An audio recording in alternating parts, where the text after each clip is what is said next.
Okay, this is my audience for my informative speech. Unfortunately, we only have 3, but we also have a cute dog, so hopefully that works. Alright, I'm going to go ahead and give the phone to my audience member. Okay, here, try to focus it. Good? I think so. Okay. Hello, my name is Caleb Simmons, and today my informative speech is on texting and driving and the dangers associated with it. For starters, we have an image of a woman who is clearly texting and driving and is distracted. As you can see, she is looking down at her phone and doesn't notice pedestrians walking across the street. Texting is something that we've become second nature to.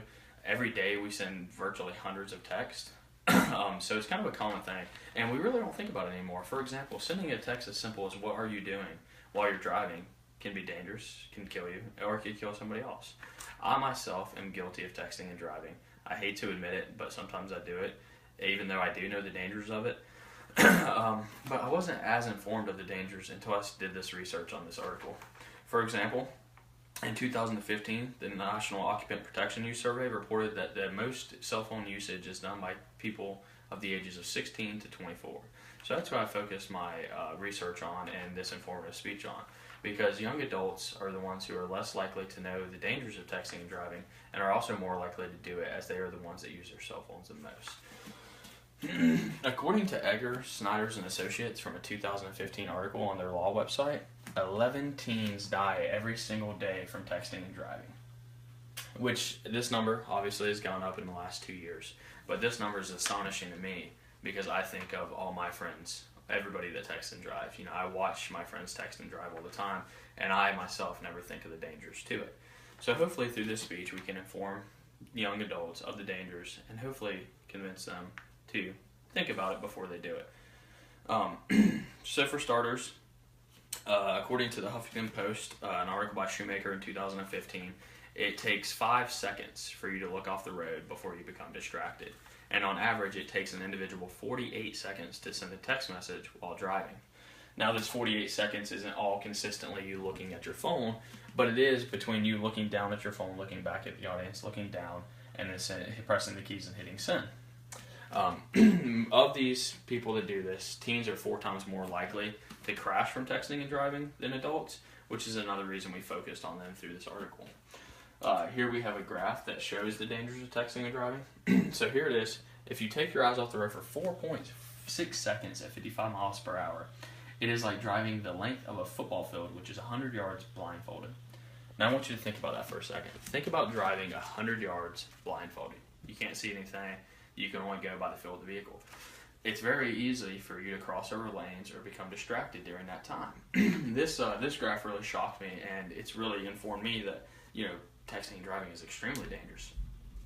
Teenagers, according to Egger, Snyder's, and Associates, 94% of them admit they know the dangers of texting and driving, but 34% still admit that they do text and drive.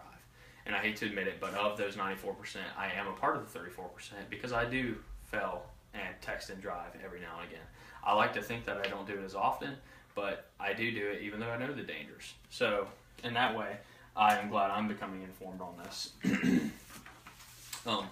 According to an article titled "Cell Phoning and Texting While Driving," it was produced in 2016, teenagers are more likely to text and drive and become distracted because of their inexperience with driving.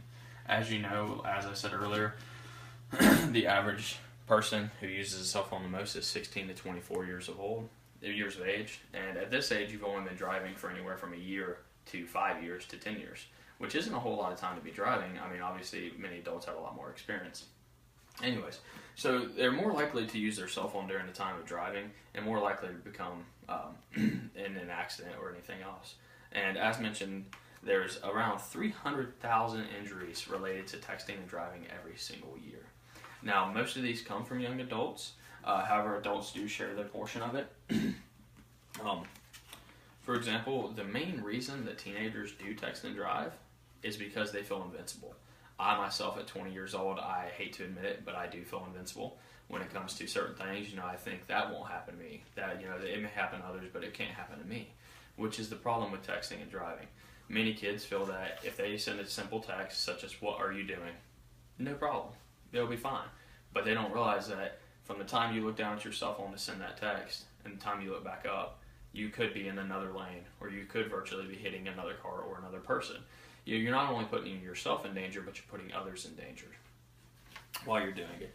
Another thing is that texting and driving is 6 times more likely to cause an accident than drinking while driving. Now, this comes from the Huffington Post, an article by Shoemaker in 2015. Now, this thoroughly shocked me because in our society today, all we talk about is drinking and driving, how dangerous it is. But texting and driving is 6 times more likely to cause an accident. That is what we should be focusing on. Here I have a survey of 109 students at a high school called Brophy.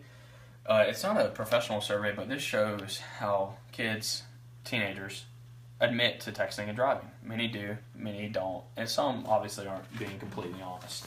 So through this informative speech, I hope to inform teenagers and young adults, and adults of all ages, of the dangers of texting and driving, with the hope of them becoming more educated to make better decisions about texting and driving. Thank you for listening to my speech.